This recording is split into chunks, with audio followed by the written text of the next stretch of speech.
So welcome inside the Tesla Model 3. I'm Dave Erickson, and today I'm going to show you everything I know and like and don't like about the infotainment screen. Yeah, it's that 15-inch screen right there, right in front of the car. Now, this is a special piece of equipment. This technology is phenomenal. It has so much information, all the information you need to drive your car, navigate your car, and control what's going on in and around it. So let's just begin by looking at it. Here on the left-hand side, obviously, is your vehicle. I can press this open button here, and that'll open the frunk. That's the front trunk. Same with the back. That little lightning bolt is the charging port. We've named our vehicle Pepper Potts. It's black. Also, we're fans of Iron Man, and that's Tony Stark's girlfriend, fiance, wife, Pepper Potts, Gwyneth Paltrow. This icon right here is the camera, and there's more than one camera. This is the behind view and either side of the rear view or side mirrors, right and left.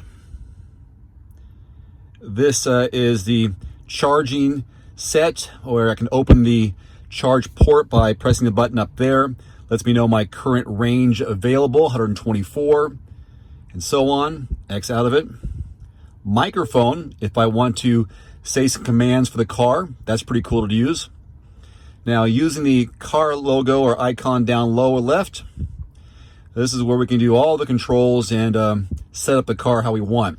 So just some quick controls. Exterior lights are on auto, obviously. I can turn them on, turn them off.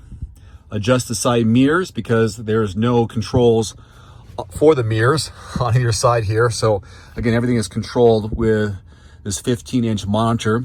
So let's do an example here. It says use the left steering wheel controls to adjust the mirrors. So by rolling this, you can see I can bring it down, bring it up, left and right. Same thing with the right-hand side. Steering wheel, same kind of thing here with telescoping forward and back and up and down. How cool is that, right? You can fold the mirrors closed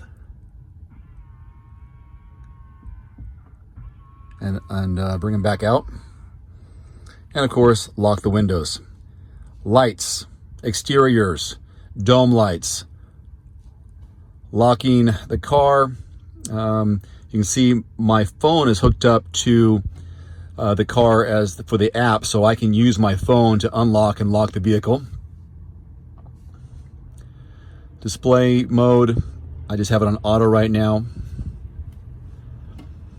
You can adjust the driving to a certain style. Standard, can chill out a little bit. Steering mode as well. So different options right there. Autopilot, if you want some self-driving. Four collision warnings on medium right now. Lane departure. Moving to navigation. Safety, we have the speed limit set at 74 miles per hour because we can't go more than 75 anyway. And service information all within here. And oh, by the way, if you want to open the glove box, because there is no button, I can press the button here. And it opens up. Music icon down below. Like you can play music from your phone, which is easily hooked up right here. This is a wireless charger, so you place your phone on here and it'll connect to your phone and charge your phone. I have it on Bluetooth, so my phone is already hooked up to it. Slide it down. Choose from presets, phone, whatever I want to stream from my phone itself. This is kind of fun. We did this recently.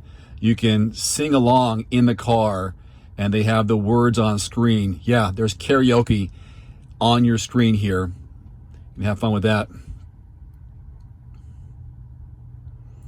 Tune in different radio stations, satellite-wise.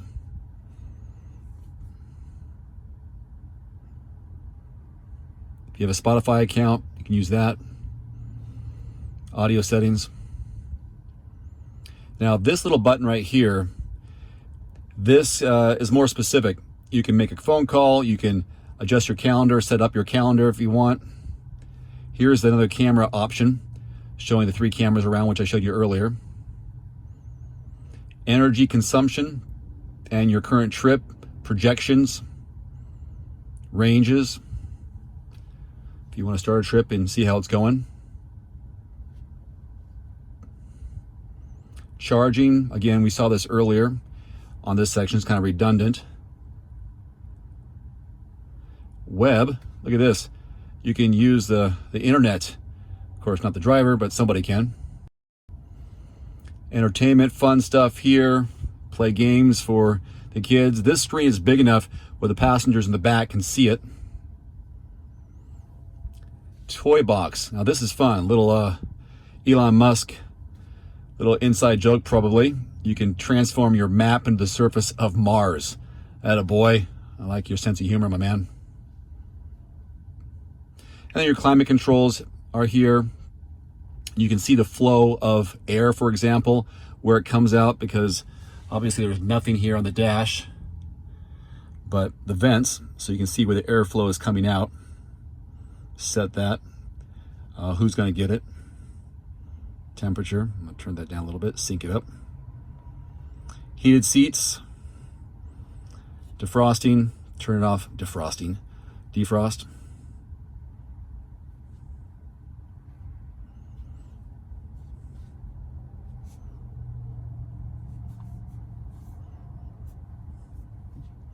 And a map, and if you're on the drive and you're maybe in a town you're not familiar with, they show here where charging stations are located. Charger there, going on a longer road trip. Got Ritzville, there's one there in Washington. You move over into Idaho, for example, Coeur d'Alene. So if you were to plan your trip, you would probably want to plan along the route of charging stations. And it's easy to find here just by pressing that. Well, there you go, a quick tutorial on this 15-inch touchscreen, the center of the Tesla. You know, it may appear on the surface as distracting because basically you have a computer screen right there, a laptop in front of you, but it's really not that big of a deal. And you get used to it, you see what you need to see, and it's a lot of fun.